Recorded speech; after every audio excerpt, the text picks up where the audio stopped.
So ஒரு gear சைக்கிளில் chain வந்து நம்மளை பெடலில் கொடுக்குற லோடை வந்து பேக்கில் இருக்க ஸ்ப்ராக்கெட்டுக்கு ட்ரான்ஸ்ஃபர் பண்ணுங்கள். இந்த செயினில் வந்து 2 டிஃப்ரெண்ட் டைப் ஆஃப் ஸ்ட்ரென்த் இருக்குது. ஒன்று வந்து லீனியர் ஸ்ட்ரெயின் அண்ட் ஸ்ட்ரெஸ். இப்போ பார்த்தீங்கன்னா சைக்கிளால் எவ்வளோ ஃபோர்ஸ் வேணாலும் தாங்க முடியும் செயினை வந்து ஸ்ட்ரைட்டாக புல் பண்ணால்.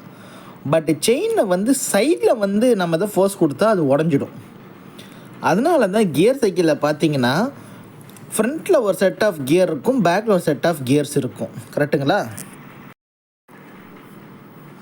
ஸோ பேக் கியரை சேஞ்ச் பண்ணும் பொழுது கியர் வந்து ஒரு பல்லுலேருந்து இன்னொரு பல்லுக்கு அப்படியே ஷிஃப்ட் ஆகும். இதில் வந்து பார்த்தீங்கன்னா நம்பரிங் பார்த்தீங்கன்னா உங்களுக்கு ரைட் சைடு தெரியுது இல்லைங்களா, பெரிய கியர் அது வந்து ஃபஸ்ட் கியர்னு சொல்லுவாங்க. செகண்ட், தேர்டு, ஃபோர்த்து, இப்போ ஃபோர்த்தில் எங்கேஜ் ஆகிருக்கு, 5th, 6th, 7th. இப்போ 4th இருந்து 5th போயிட்டு 6th ரொட்டேட் ஆகிட்டுருக்கு. ஸோ இப்போ என்ன இதில் விஷயம்னு பார்த்தீங்கன்னா, இது ஃப்ரண்ட்டில் வந்து என்ன அந்த கியர்ஸ் இருக்குன்னு பார்த்தீங்கன்னா, செயின் வந்து நான் முன்னாடி சொன்ன மாதிரி ஃப்ரண்ட் அண்ட் பேக் வந்து ஸ்விங்காமல் இருக்கும் பொழுது அந்த சைட் டென்ஷனை குறைக்கிறதுக்கு தான் நம்ம வந்து இந்த மல்டிபிள் செட்ஸ் யூஸ் பண்ணுறோம். ஸோ இந்த வந்து பார்த்திங்கன்னா நீங்கள் கியர் ஷிஃப்ட் பண்ணும் பொழுது எப்படி ஷிஃப்ட் ஆகுதுன்னு பாருங்கள். இப்போ நான் வந்து இதை வந்து லோயர் மோஸ்ட் கியரான ஃபஸ்ட் கியருக்கு போடுறேன். அப்போ என்ன ஆகுதுன்னு பாருங்கள், கியர் வந்து ஷிஃப்ட் ஆகிடுச்சு.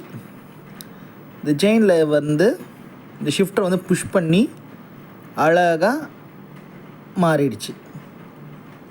ஓகேங்களா? ஆனால் இப்போ எப்படி இருக்குன்னு பார்த்தீங்கன்னா கிராஸாக இருக்குது. கரெக்டுங்களா? ஸோ இது வந்து செயினில் வந்து கிராஸாக போகிற ஃபோர்ஸ் அதிகரிக்கும். It is bad for spine health. So அதனால் நான் உங்களுக்கு என்ன ரெக்கமெண்ட் பண்ணுறேன்னா, நீங்கள் லோ ஸ்பீடு நல்லா மேடு ஏறணுன்னா ஃப்ரண்ட்டில் வந்து ஃபஸ்ட் கியர் போட்டுட்டு பேக்லேயும் அதே மாதிரி பண்ணுங்கள். 1 and 2 யூஸ் பண்ணுங்கள். ஹை ஸ்பீடு போகும்போது ஃப்ரண்ட்டில் 3 யூஸ் பண்ணிவிட்டு பேக்கில் வந்து 6 and 7 யூஸ் பண்ணுங்கள். மீடியம் பண்ணும் பொழுது சென்ட்ரல் கியரில் யூஸ் பண்ணுங்கள்.